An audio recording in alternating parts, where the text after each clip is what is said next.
بسم اللہ الرحمن الرحیم۔ السلام علیکم۔ اللہ تعالیٰ کے فضل و کرم سے میں نے کچھ دن پہلے دوبارہ قرآن شریف کا ترجمہ پڑھنا شروع کیا ہے، اور اس ترجمے کے دوران میں نے کچھ تشریح بھی پڑھتا ہوں میں کچھ آیتوں کی۔ تو اس دفعہ میرا خیال ہوا، اس دفعہ میری خواہش تھی کہ میں اپنے ترجمہ پڑھنے میں، تشریح پڑھنے میں آپ سب لوگوں کو بھی شریک کر سکوں۔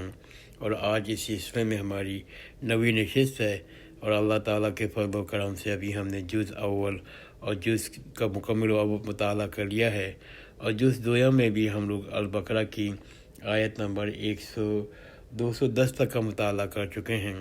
انشاءاللہ آج کی نشست میں ہم لوگ 211 سے لے کے 225 تک کا مطالعہ کریں گے۔ بسم اللہ الرحمن الرحیم۔ سورہ البقرہ آیت نمبر 211۔ اس سے پہلے ایک آیت آئی تھی 208، اس کو میں چاہ رہا تھا کہ دوبارہ آپ لوگوں کے ساتھ اس کا ترجمہ شیئر کر سکوں، اس لیے کہ وہ اللہ تعالیٰ کے بہت اہم احکامات میں شامل ہے۔ اللہ تعالیٰ فرماتے ہیں 208 آیت میں، اے ایمان والو، اسلام میں پورے داخلہ ہو جاؤ اور شیطان کے نقش قدم پہ نہ چلو، بے شک وہ تمہارا کھلا دشمن ہے۔ اے ایمان والو، اسلام میں پورے داخل ہو جاؤ۔ تو اس کی ایک چھوٹی سی تشریح یہ ہے کہ اسلام کا مطالبہ ہے کہ ہمارے لیے جو مومن لوگ ہیں اور مسلمان لوگ ہیں، ان سے مطالبہ یہ ہے کہ اس کے تمام احکام کو قبول کرنے کا ہے، اور مومن کی یہ شان نہیں کہ بعض احکامات کو قبول کرے اور بعض کو چھوڑ دے۔ اللہ تعالیٰ نے جو احکامات ہمیں دیے ہیں قرآن شریف میں، اس میں مومن کی شان نہیں ہے کہ وہ کچھ احکامات کو مانے اور کچھ احکامات کو نہیں مانے۔ تو وہ اللہ تعالیٰ نے ہمیں 208 نمبر قرآن شریف کی آیت میں سورہ بقرہ کی بیان کیا ہے کہ ایمان والو، اسلام میں پورے داخل ہو جاؤ۔ تو 211 آیت یہ ہے کہ آپ بنی اسرائیل سے پوچھئے کہ ہم نے ان کو کس قدر کھلے معجزات دیے تھے، جو کوئی اللہ کی نعمت پا کر اس کو بدل ڈالے تو بے شک اللہ کا عذاب سخت ہے۔ کفر کرنے والوں کے لیے دنیا کی زندگی دلکش بنا دی گئی ہے، اور مومنوں کا مذاق اڑاتے ہیں، حالانکہ قیامت کے روز پرہیزگار ان سے بالا تر ہوں گے۔ دنیا کی زندگی دلکش بنا دی گئی ہے، کفر کرنے والوں کے لیے دنیا کی زندگی دلکش بنا دی گئی ہے، وہ مومنوں کا مذاق اڑاتے ہیں، حالانکہ قیامت کے روز پرہیزگار ان سے بالا تر ہوں گے۔ حالانکہ قیامت کے روز پرہیزگار ان سے بالا تر ہوں گے، اور اللہ جس کو چاہتا ہے بے حساب رزق دیتا ہے، اور اللہ جس کو چاہتا ہے بے حساب رزق دیتا ہے۔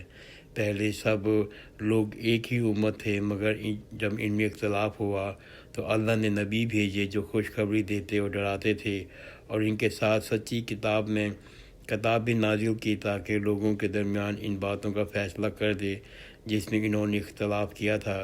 واضح دلائل آ جانے کے باوجود اس کتاب میں محض ضد کی وجہ سے انہی لوگوں نے اختلاف کیا جن کو کتاب دی گئی تھی۔ پھر اللہ نے اپنے فضل سے مومنوں کو اس امر کی ہدایت کر دی جس میں انہوں نے اختلاف کیا تھا۔ اللہ جس کو چاہتا ہے سیدھا راستہ دکھاتا ہے۔ اللہ جس کو چاہتا ہے سیدھا راستہ دکھاتا ہے۔ اللہ جس کو چاہتا ہے سیدھا راستہ دکھاتا ہے۔ یہ قرآن شریف کی 212 نمبر آیت ہے سورہ البقرہ کی۔ اللہ جس کو چاہتا ہے سیدھا راستہ دکھاتا ہے۔ کیا تم نے یہ سمجھ لیا ہے کہ تم یوں ہی جنت میں چلے جاؤ گے، حالانکہ ابھی تمہیں ان جیسے حالات پیش نہیں آئے جو تم سے پہلے گزر چکے ہیں؟ ان پہ سختیاں، مصیبتیں پڑی تھیں، وہ ہلا دیے گئے تھے، یہاں تک کہ خود رسول اللہ جو اس وقت ایمان لائے تھے پکار اٹھے، اللہ کی مدد کب آئے گی؟ آگاہ ہو جاؤ، بلا شبہ اللہ کی مدد بہت ہی قریب ہے۔ بہت اسٹرانگ قرآن شریف کی آیت ہے۔ کیا تم نے یہ سمجھ لیا ہے کہ تم یوں ہی جنت میں چلے جاؤ گے؟ کیا تم نے یہ سمجھ لیا ہے کہ تم یوں ہی جنت میں چلے جاؤ گے، حالانکہ ابھی تمہیں ان جیسے حالات پیش نہیں آئے جو تم سے پہلے گزر چکے ہیں؟ ان پہ سختیاں و مصیبتیں پڑی تھیں، وہ ہلا دیے گئے تھے، یہاں تک کہ خود رسول اللہ اور جو اس کے ساتھ ایمان لائے تھے پکار اٹھے کہ اللہ کی مدد کب آئے گی؟ آگاہ ہو جاؤ، بلا شبہ اللہ کی مدد بہت ہی قریب ہے۔ لوگ آپ سے سوال کرتے ہیں کہ اللہ کی راہ میں کیا خرچ کریں؟ آپ کہہ دیجئے کہ جو کچھ مال تم خرچ کرنا چاہو، تو ماں باپ، قرابت داروں یتیموں، مسکینوں اور مسافروں کو دیا کرو، تم جو بھی نیکی کرو گے اللہ سے خوب جانتا ہے۔ لوگ آپ سے سوال کرتے ہیں کہ اللہ کی راہ میں کیا خرچ کریں۔ لوگ آپ سے سوال کرتے ہیں کہ اللہ کی راہ میں کیا خرچ کریں۔ آپ کہہ دیجئے کہ جو کچھ مال تم خرچ کرنا چاہو تو ماں باپ، قرابت داروں اور یتیموں اور مسکینوں اور مسافروں کو دیا کرو، تم جو بھی نیکی کرو گے اللہ سے خوب جانتا ہے۔ تم پر جہاد فرض کیا گیا ہے اور وہ تمہیں گرا معلوم ہوتا ہے۔ ہو سکتا ہے ایک چیز تمہیں بہت بری معلوم ہو، تمہارے لیے بہتر ہو، اور ہو سکتا ہے ایک چیز تمہیں پسند ہو اور تمہارے حق پہ بری ہو۔ اصل حقیقت اللہ ہی جانتا ہے، تم نہیں جانتے۔ ہو سکتا ہے ایک چیز تمہیں بری معلوم ہو سکتا ہے ایک چیز تمہیں بری معلوم ہو، وہ تمہارے لیے بہتر ہو، اور ہو سکتا ہے ایک چیز تمہیں پسند ہو، وہ تمہارے حق میں بری ہو۔ اصل حقیقت اللہ ہی جانتا ہے، تم نہیں جانتے۔ لوگ آپ سے حرمت کے مہینوں میں قتال کے بارے میں سوال کرتے ہیں۔ آپ کہہ دیجئے اس میں جنگ کرنا برا گناہ ہے۔ اللہ کی راہ سے رکنا، اس کے ساتھ کفر کرنا، مسجد الحرام سے رکنا اور اس کے رہنے والوں کو وہاں سے نکال دینا اللہ کے نزدیک اس سے بھی بڑھ کر ہے۔ فتنہ اور قتل سے بھی زیادہ سنگین ہے۔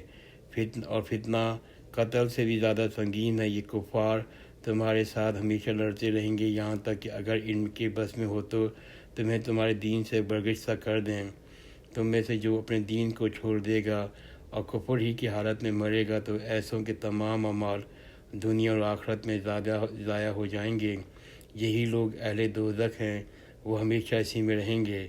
بے شک جو لوگ ایمان لائے، جنہوں نے ہجرت کی، اللہ کی راہ میں جہاد کیا، ایسے ہی لوگ اللہ کی رحمت کے امیدوار ہیں۔ اللہ بخشنے والا نہایت رحم والا ہے۔ لوگ آپ سے شراب اور جوے کا حکم پوچھتے ہیں۔ لوگ آپ سے شراب اور جوے کا حکم پوچھتے ہیں۔ لوگ آپ سے شراب اور جوے کا حکم پوچھتے ہیں۔ آپ کہہ دیجیے ان دونوں میں بہت گناہ ہے اور لوگوں کو کچھ فائدہ بھی ہے، ان کا گناہ اس کے فائدے سے بڑھ کر ہے۔ لوگ آپ سے شراب اور جوے کا حکم پوچھتے ہیں۔ آپ کہہ دیجیے ان دونوں میں بڑا گناہ ہے، لوگوں کے لیے کچھ فائدہ بھی ہے اور ان کا گناہ اس کے فائدے سے بڑھ کر ہے۔ آپ سے سوال کرتے ہیں کیا خرچ کریں، تو آپ کہہ دیجیے تمہاری ضرورت سے زیادہ ہو تو اللہ تمہارے لیے اپنے احکام اسی طرح صاف بیان کرتا ہے، تم غور کرو۔ اور وہ آپ سے سوال کرتے ہیں کہ کیا خرچ کریں، اور وہ آپ سے سوال کرتے ہیں کہ کیا خرچ کریں۔ آپ کہہ دیجئے کہ جو تمہاری ضرورت سے زیادہ ہو۔ اللہ تمہارے لیے اپنے احکام اسی طرح صاف بیان کرتا ہے تاکہ تم غور کرو دنیا اور آخرت کے معاملے میں۔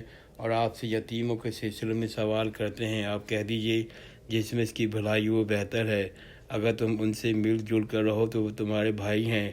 اللہ فسادی اور اصلاح کرنے والوں کو خوب جانتا ہے۔ اگر اللہ چاہتا تو تمہیں مشکل میں ڈال دیتا، بے شک اللہ غالب حکمت والا ہے۔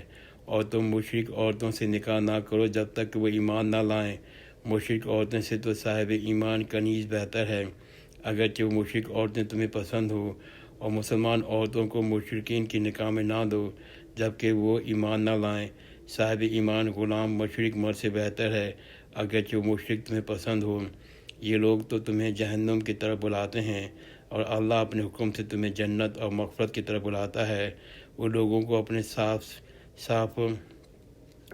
اپنے احکام صاف بتاتا ہے تاکہ وہ یاد رکھیں۔ اللہ اپنے حکم سے تمہیں جنت اور مغفرت کی طرف بلاتا ہے۔ وہ لوگوں کو اپنے احکام صاف بتاتا ہے تاکہ وہ یاد رکھیں۔ لوگ آپ سے حیض کے بارے میں پوچھتے ہیں تو آپ کہہ دیجئے وہ نجاست ہے، لہذا تم حالت حیض میں عورتوں سے الگ رہو، ان کے پاس نہ جاؤ یہاں تک کہ وہ پاک ہو جائیں۔ جب وہ اچھی طرح پاک ہو جائیں تو تم ان کے پاس جاؤ جس طرح اللہ نے تمہیں حکم دیا ہے۔ بے شک توبہ کرنے والوں اور پاک صاف رہنے والوں کو پسند کرتا ہے۔ بے شک اللہ توبہ کرنے والوں اور پاک و صاف رہنے والوں کو پسند کرتا ہے۔ تمہاری بیویاں تمہاری کھیتی ہیں، لہذا اپنی کھیتی میں جس طرح چاہو آؤ۔ تمہاری بیویاں تمہاری کھیتی ہیں، لہذا اپنی کھیتی میں جس طرح چاہو آؤ۔ وہ اپنے لیے نیک اعمال آگے بھیجو اور اللہ سے ڈرتے رہو، اور جان رکھو بے شک تمہیں اللہ سے ملنا ہے۔ مومنوں کو خوشخبری سنا دو۔ اپنے لیے نیک اعمال آگے بھیجو اور اللہ سے ڈرتے رہو، جان رکھو بے شک تمہیں اللہ سے ملنا ہے، اور مومنوں کو خوشخبری سنا دیجیے۔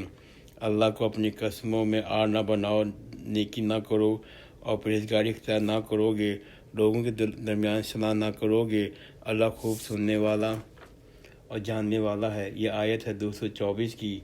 اس کی ہلکی سی میں تشریح بیان کر دیتا ہوں۔ نیکی کا کوئی کام نہ کرنے کی قسم اٹھانا جائز نہیں۔ نیکی کا کوئی کام نہ کرنے کی قسم اٹھانا جائز نہیں۔ اگر کوئی یہ غلطی کر بیٹھے تو اسے چاہیے کہ اپنی قسم توڑے اور اس کا کفارہ ادا کرے۔ وہ اس آیت میں بیان کیا گیا ہے۔ اللہ کو اپنی قسموں میں آڑ نہ بناؤ کہ نیکی نہ کرو گے، پرہیزگاری اختیار نہ کرو گے اور لوگوں کے درمیان اصلاح نہ کراؤ گے، اللہ خوب سننے والا یا خوب جاننے والا ہے۔ اللہ تمہاری بیہودہ قسموں پر تمہاری گرفت نہیں فرمائے گا، لیکن تمہاری ان قسموں پر مواخذہ فرمائے گا جو تمہارے دل سے صدر ہوئیں۔ اللہ بہت بخشنے والا نہایت حلم والا ہے۔ اللہ تمہاری بیہودہ قسموں پر تمہاری گرفت نہیں فرمائے گا، لیکن تمہیں ان قسموں پر مواخذہ فرمائے گا جو تمہارے دل سے صدر ہوئی ہیں۔